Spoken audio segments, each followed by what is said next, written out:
नमस्कार दोस्तों, आप सभी का फ्यूचर कोचिंग क्लासेस में बहुत बहुत स्वागत है। आज हम देखेंगे उत्तर प्रदेश के बारे में। आज उत्तर प्रदेश का स्थापना दिवस भी है। तो आज तारीख है 24 जनवरी। 24 जनवरी को उत्तर प्रदेश दिवस मनाया जा रहा है। ये लगातार 2018 से मनाया जा रहा है। तो आज हम इसके बारे में देखेंगे। आपने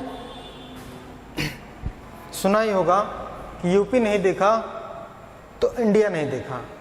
उस प्रकार से आपने एक गाना भी सुना होगा, यूपी में सब बा। तो हाँ, अपने उत्तर प्रदेश में सब कुछ है। जहाँ त्रेता से लेकर द्वापर युग का संबंध अगर से कहीं से है तो उत्तर प्रदेश से है, क्योंकि भगवान राम और भगवान श्री कृष्ण का जन्म उत्तर प्रदेश के अनेक जिलों में हुआ है। जैसे भगवान श्री राम का जन्म अयोध्या में हुआ, उसी प्रकार से भगवान श्री कृष्ण का जन्म मथुरा में हुआ। तो इसका संबंध सबसे प्राचीन समय से उत्तर प्रदेश का संबंध रहा है। तो आइए हम उत्तर प्रदेश के बारे में जानने से पहले किसी जगह के बारे में बार बार सुनने से अच्छा है कि आप एक बार हो सके तो उस जगह पर जरूर जाइए देखने के लिए। रख हौसला और मंजर भी आएगा, प्यासे के पास चलकर समंदर भी आएगा। थक कर ना बैठ मंजिल के मुसाफिर, मंजिल भी मिलेगी और मिलने का मजा भी आएगा। इसलिए दोस्तों, कभी भी हार मत मानिएगा, पढ़ते रहिए और पढ़ते रहिए। अब देखेंगे उत्तर प्रदेश के इतिहास के बारे में। अभी हमने जैसे बात किया, त्रेता युग का संबंध, द्वापर युग का संबंध अगर से कहीं से है तो उत्तर प्रदेश की ये पावन धरती पर है। तो आइए हम देखते हैं संबंध क्या क्या है। जिस प्रकार से महाभारत काल से हम देखें, महाभारत काल में 16 महाजनपद थे। उस समय 16 महाजनपदों में आधे महाजनपद, करीबन 8 महाजनपद उत्तर प्रदेश में आते थे। उस समय 16 महाजनपद के समय देखेंगे अयोध्या, भगवान श्री राम की नगरी, जिनका नाम लेने से हर काम हो जाता है और बिगड़े भी काम बन जाते हैं। उसी प्रकार से भगवान श्री कृष्ण जिनकी जन्मभूमि है मथुरा में, तो उनके बारे में भी हम और हमारी संस्कृति जानती है। और इन्होंने जो उपदेश दिया है, लोग आज मान रहे हैं। गीता जैसे एक महान ग्रंथ की इन्होंने उपदेश के माध्यम से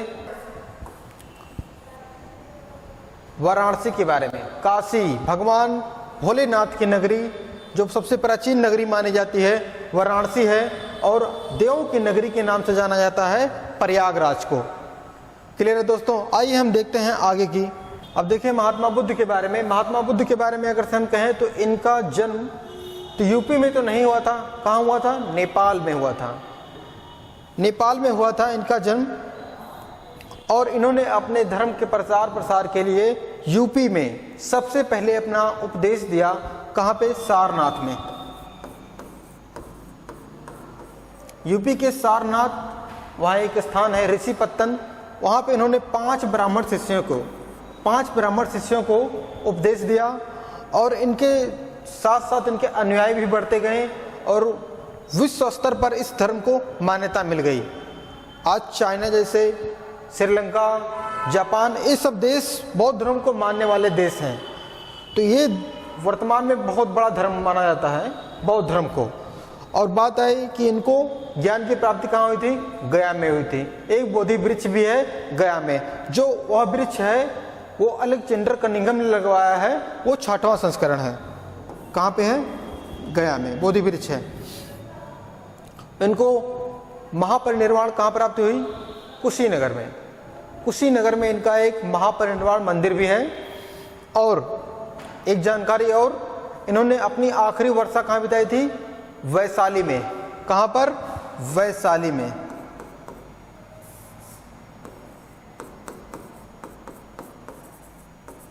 वैशाली में इन्होंने अपनी आखिरी वर्षा बिताई थी। तो आइए देखते हैं हम आगे। अब देखते हैं हम मुस्लिम काल। मुस्लिम काल में हमें देखेंगे कि मुस्लिम काल, इसे मुगल काल भी कहा जाता है। इस काल के समय उत्तर प्रदेश में क्या आया और उत्तर प्रदेश से क्या गया, कौन सी संस्कृति हमारे उत्तर प्रदेश में आई, कौन सी संस्कृति गई हमारी संस्कृति यहाँ से। अगर से देखें, मकबरे का निर्माण मुस्लिम काल से, गुंबद का निर्माण मुस्लिम काल से हुआ। और ताजमहल, बुलंद दरवाज़ा और जैसे लखनऊ में स्थान हैं, इनको उन्होंने जो महत्वपूर्ण स्थान है मकबरे के रूप में, महल के रूप में बनवाया है, जो आर्किटेक्चर और साहित्य के माध्यम से इन्होंने उत्तर प्रदेश को ये विश्व विरासत स्थलें जो दी हैं, ताजमहल दिया है, इसको भी यूनेस्को विश्व धरोहर शामिल कर दिया गया है। तो आइए देखते हैं। और अब देखेंगे ब्रिटिश काल के समय। ब्रिटिश काल के समय उत्तर प्रदेश को क्या मिला और क्या शामिल हुआ। ब्रिटिश काल की बात आती है तो सबसे पहले हम देखेंगे 1 नवंबर 1858, ये डेट बहुत इंपॉर्टेंट है। 1 नवंबर 1858, इस दिन को एक दिन के लिए इलाहाबाद को भारत की राजधानी घोषित की गई थी। एक दिन के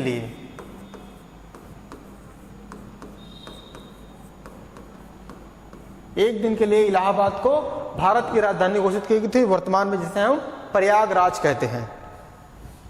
क्लियर है आपको।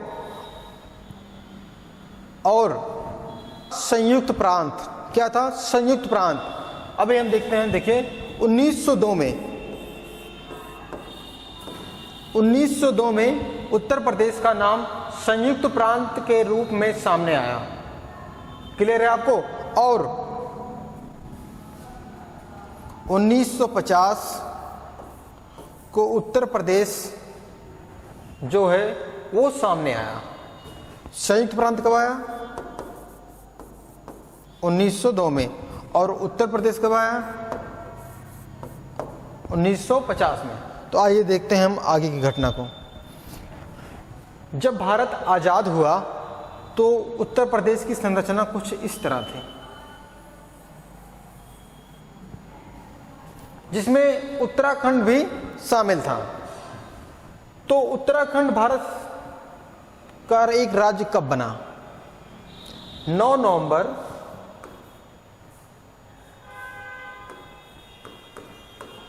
2000 को 9 नवंबर 2000 को उत्तराखंड भारत का एक राज्य बन गया। उत्तर प्रदेश से कटने के लिए 2 पहले मंडल थे वहां पे। एक मंडल था गढ़वाल एंड कुमाऊं, 2 मंडल थे। और इनमें 15 जिले थे। कितने थे? इनमें 15 जिले थे। और इन 15 जिलों के साथ उत्तराखंड नहीं, उत्तरांचल, जब ये उत्तर प्रदेश से अलग हुआ तो इसका नाम रखा गया उत्तरांचल। जनवरी 2007 को 1 जनवरी 2007 को उत्तरांचल का नाम बदलकर उत्तराखंड कर दिया गया। क्लियर है दोस्तों। आइए हम देखते हैं आगे की घटना को। अब जब भारत के एक राज्य के रूप में उत्तराखंड हो गया तो उत्तर प्रदेश के पास क्या बचा? उत्तर प्रदेश के पास 75 जिले वर्तमान में हैं। सबसे बड़ा जिला लखीमपुर खीरी, सबसे छोटा जिला हापुड़। अब हम देखते हैं उत्तर प्रदेश का सबसे पूर्वी जिला बलिया है। सबसे यहाँ पे देखिए दक्षिणी जिला भी है, सोनभद्र है।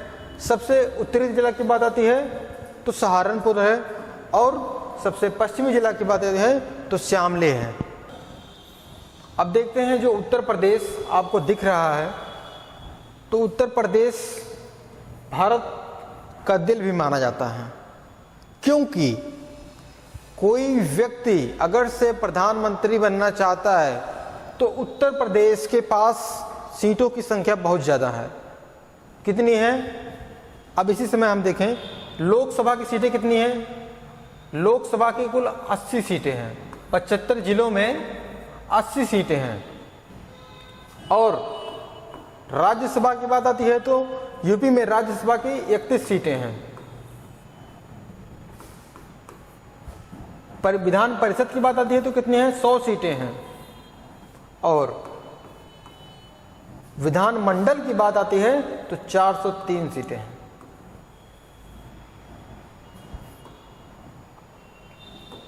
क्लियर दोस्तों? देखिए 80 सीटें किसकी हैं? लोकसभा की सीटें हैं। 100 सीटें किसकी हैं? विधान परिषद की। 31 सीटें किसकी हैं?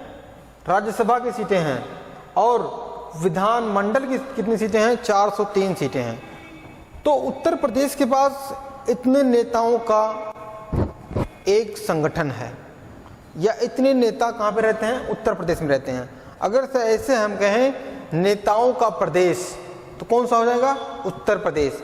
क्योंकि यहाँ पे हर गांव में, हर ग्राम सभा में नेता आपको मिलेंगे। चाचा विधायक हैं, फलाने विधायक हैं, मामा विधायक हैं, आपको ऐसे इतने लोग नेता मिलेंगे, आप पूछिए मत। वर्तमान उत्तर प्रदेश की संरचना कैसे हुई, कैसे उत्तर प्रदेश आपको सामने आया इतना? तो देखिए 1856 में कंपनी ने अवध पर अधिकार कर लिया। कब किया? 1856 में कंपनी ने अवध पर अधिकार कर लिया और आगरा एवं अवध संयुक्त प्रांत के रूप में 1877 में पश्चिमोत्तर प्रांत में मिल गया। उसके बाद क्या हुआ? 1902 में इसका नाम बदलकर संयुक्त प्रांत कर दिया गया। 1902 में नॉर्थ वेस्ट प्रोविजन का नाम बदलकर United provision of Agra and Awadh कर दिया गया। क्लियर दोस्तों? अब देखेंगे उसके बाद जब देश आज़ाद हुआ 1950 में नए संविधान जब लागू हुआ तो 12 जनवरी 1950 को संयुक्त प्रांत का नाम बदलकर उत्तर प्रदेश कर दिया गया और यह भारत का एक राज्य बन गया। ये घोषणा किया गया कि 24 जनवरी को उत्तर प्रदेश दिवस मनाया जाएगा। अब आइए देखते हैं आगे की घटना को। अब देखेंगे उत्तर प्रदेश का क्षेत्रफल। उत्तर प्रदेश के क्षेत्रफल की बात आती है तो पूरब से लेकर पश्चिम तक हो जाता है 650 किलोमीटर और उत्तर से दक्षिण का एरिया हो जाएगा कितना दोस्तों? 240 किलोमीटर। वर्तमान में उत्तर प्रदेश 8 राज्यों और 1 केंद्र शासित प्रदेशों से सीमा बनाता है और एक इंटरनेशनल सीमा भी बनाता है, वो नेपाल से बनाता है। यहाँ पे लिखें 8 राज्य प्लस 1 केंद्र शासित प्रदेश और प्लस 1 इंटरनेशनल सीमा बनाता है उत्तर प्रदेश। आप इसे ध्यान देंगे। तो आइए देखते हैं आगे। देखेंगे हम उत्तर प्रदेश की नदियों के बारे में। उत्तर प्रदेश की नदियों के बारे में आपने सुना होगा कि उत्तर प्रदेश की नदियों को देवताओं देवियों की संज्ञा दी गई है। जिस प्रकार से गंगा को गंगा माता कहा जाता है और यमुना को यमुना देवी कहा जाता है, यमुना माता कहा जाता है, तो गंगा में नहाने से लोगों के बुरे कर्म या पाप धुल जाते हैं। इस प्रकार से संज्ञा दी जाती है। हमारे पूर्वजों ने हमको बताया है कि गंगा का महत्व क्या है, गंगा का पानी कभी खराब नहीं होता। तो आइए देखते हैं आगे हम उत्तर प्रदेश की नदियों के बारे में। तो देखिए अगर से उत्तर प्रदेश की बात आती है तो जो हिमालयन क्षेत्र से नदियां आती हैं तो जैसे गंगा, यमुना, शारदा, रामगंगा, घाघरा, गंडक और राप्ती, ये इतनी नदियां जो हिमालय क्षेत्र से आती हैं। और मैदानी भाग से कौन सी नदियां आती हैं? गोमती, वरुण, पांडव, सही और ईशान। और प्रायद्वीपीय भारत से जो नदियां आती हैं जैसे चंबल, बेतवा, केन, सोन, टोंस और रिहंद, ये ऐसी नदियां हैं जो प्रायद्वीपीय भारत से बहती हैं। आइए देखते हैं थोड़ा सा गंगा के। उत्तर प्रदेश की सबसे बड़ी नदी कौन सी है? गंगा नदी है। गंगा नदी की सबसे बड़ी सहायक नदी कौन सी है? यमुना नदी है। गंगा नदी और यमुना नदी का संगम कहाँ पे होता है? प्रयागराज में होता है। प्रयागराज कहाँ पे है? इलाहाबाद में है। क्लियर है दोस्तों? अब आइए देखते हैं हम आगे की। अब देखेंगे उत्तर प्रदेश के जो प्रमुख लोक नृत्य हैं उनके बारे में। लोक नृत्य की बात आती है तो देखिए रासलीला, रामलीला, ख्याल, नौटंकी, नाकल, स्वांग, चरकुला नृत्य, ये सब नृत्य क्या है? उत्तर प्रदेश की नृत्य हैं। अब उत्तर प्रदेश का एक राष्ट्रीय लोक नृत्य है। उत्तर प्रदेश का एक राष्ट्रीय नृत्य क्या है? कथक है। क्लियर है दोस्तों? आइए हम देखते हैं आगे की उत्तर प्रदेश की भाषाओं के बारे में। उत्तर प्रदेश जहाँ पे अनेकों भाषाएं बोली जाती हैं और सबसे प्यारी भाषा कौन सी है? अवधी है, ब्रज भाषा है, जो उत्तर प्रदेश में बहुत ही मात्रा में बोली जाती है। तो जैसे हम देखेंगे भाषा कौन सी, हिंदी हो गया, उर्दू हो गया, अवधी हो गया, ब्रज है, भोजपुरी है, बुंदेलखंडी और इंग्लिश, इतनी भाषाओं का मेल उत्तर प्रदेश है। तो अवधी भाषा जिस प्रकार से हम अपने अवध वाले क्षेत्र में बात करते हैं उसे अवधी भाषा कहा था।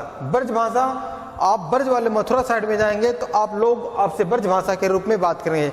जैसे हमारी लोगों की बोलचाल की भाषा है, क्या कर रहे हैं आप, ये नहीं बोलते हैं, क्या करते हो और क्या हो रहा है, सब ठीक ठाक, ये सब कैसा है, ये अवधी भाषा के बोल हैं।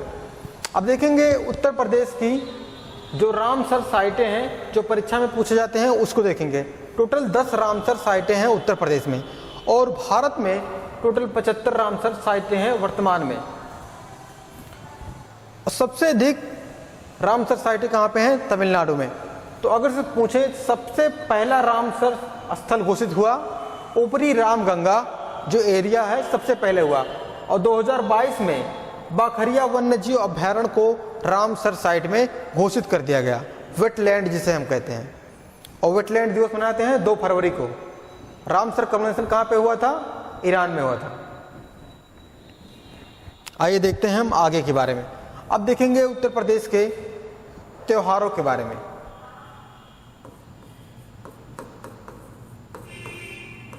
त्योहारों की बात आती है उत्तर प्रदेश में, दीपावली, रामनवमी, चैत्र रामनवमी और जन्माष्टमी, गुरु नानक जयंती, बहुत से त्यौहार से अगर से हम कहें बहु त्यौहार वाला राज्य कौन सा है तो उत्तर प्रदेश है, क्योंकि जनसंख्या भी सबसे अधिक है और लोग भी सबसे ज़्यादा रहते हैं और बहुत धर्मों के लोग रहते हैं। तो इसलिए यहाँ पे बैसाख पूर्णिमा, रक्षाबंधन, जन्माष्टमी, गणेश नवमी, गणेश चतुर्थी, ये सब त्यौहार मनाए जाते हैं। आइए जानते हैं हम आगे। अब देखेंगे उत्तर प्रदेश के मुख्यमंत्री के बारे में। उत्तर प्रदेश के फर्स्ट मुख्यमंत्री कौन थे? गोविंद बल्लभ पंत थे। स्वतंत्र भारत के बाद उत्तर प्रदेश के प्रथम मुख्यमंत्री हुए गोविंद बल्लभ पंत जी। उसके बाद वर्तमान में योगी आदित्यनाथ जी हैं और वर्तमान में उप मुख्यमंत्री कौन कौन से हैं? केशव प्रसाद मौर्य जी हैं और ब्रजेश पाठक जी हैं। वर्तमान में उत्तर प्रदेश के 2 मुख्यमंत्री हैं। उसके बाद राज्यपाल की बात आती है तो आनंदीबेन पटेल, आनंदीबेन पटेल वर्तमान में उत्तर प्रदेश के राज्यपाल हैं। उत्तर प्रदेश की अब बात आती है फर्स्ट महिला सीएम कौन थी? सुचेता कृपलानी।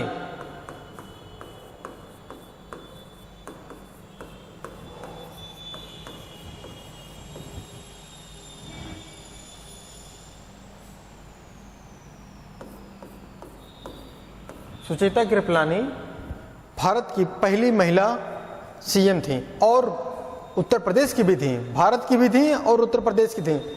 अगर से आपसे कहें फर्स्ट दलित महिला सीएम कौन बनी? कुमारी मायावती जी बनी। आइए हम देखते हैं आगे की घटना को। अब देखेंगे हम उत्तर प्रदेश से संबंधित जो उत्तर प्रदेश के चिन्ह हैं, फूल है, पुष्प जिसे कहते हैं, जिसमें देखें हम पहले देखेंगे हम पुष्प, जो एग्जाम में बहुत बार पूछता है। पुष्प की बात आती है तो क्या है? पलाश। खेल पूछे आपसे तो हॉकी।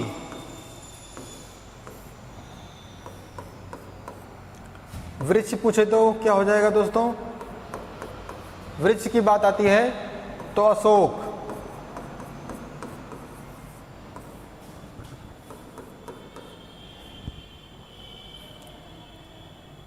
पक्षी अगर से पूछा जाए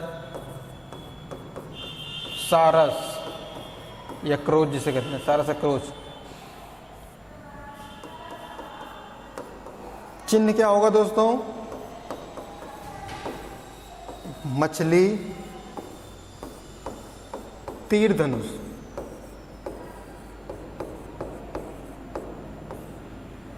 क्लियर है। और उत्तर प्रदेश दिवस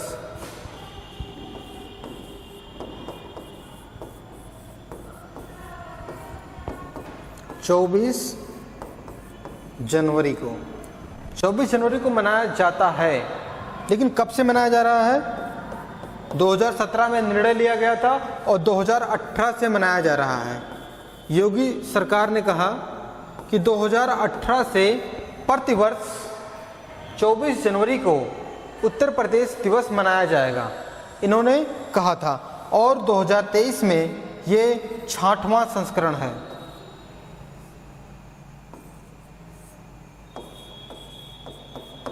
ये आपसे एग्जाम में पूछा जाएगा कि 2023 में उत्तर प्रदेश दिवस का कौन सा संस्करण है, तो 66वां संस्करण है। आज की क्लास को हम यहाँ पे समाप्त करते हैं। और हमारी वीडियो आपको कैसी लगी है आप हमको ज़रूर बताइएगा कमेंट करके। और आज उत्तर प्रदेश दिवस भी है, तो